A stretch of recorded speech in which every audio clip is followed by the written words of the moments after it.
बिस्मिल्लाहिर्रहमानिर्रहीम। मेरे Islamic information channel के नाज़रीन अस्सलाम वालेकुम। उम्मीद करती हूँ कि आप सब लोग खैरियत से होंगे। आज मैं आपको बताऊँगी चश्मे बातिन से ज़ियारत नबी सल्लल्लाहु अलैहि वसल्लम। जब सहाबा ने रसूल अकरम सल्लल्लाहु अलैहि वसल्लम से पूछा कि क्या वो कभी आपकी खिदमत में हाजिर हुए हैं, आप सल्लल्लाहु अलैहि वसल्लम ने फरमाया कभी नहीं, लेकिन चश्मे ज़ाहिरी के बजाय चश्मे बातिन से इनको मेरे दीदार की सआदत हासिल है और मुझ तक ना पहुँचने की दो वजह है। एक गलबा हाल, दूसरा ताज़ीम शरीयत, क्योंकि इसकी वालदा मुमना भी हैं और ज़ईफ़ नाबीना भी, और अवैसे शुतरबानी के ज़रिए इनके लिए माआश हासिल करता है। और जब सहाबा ने पूछा क्या हम इनसे शरफ नियाज हासिल कर सकते हैं, तो हुज़ूर नबी करीम सल्लल्लाहु अलैहि वसल्लम ने फरमाया नहीं, अलबत्ता उमर वाली रज़ी अल्लाह अन्हुम से इनकी मुलाकात होगी।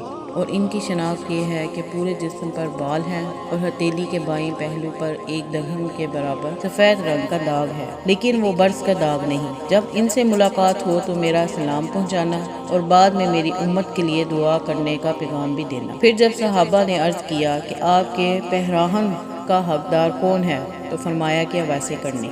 मेरे चैनल के नाज़रीन, आज ये जो मैंने हज़रत अवैसे करनी के बारे में आपको इन्फॉर्मेशन दी है, उम्मीद है कि आप इस पर तवज्जो और गौर फरमाएंगे और कमेंट्स में मुझे अच्छे राय देंगे। मिलते हैं नेक्स्ट वीडियो में इंशाअल्लाह। अल्लाह हाफ़िज़।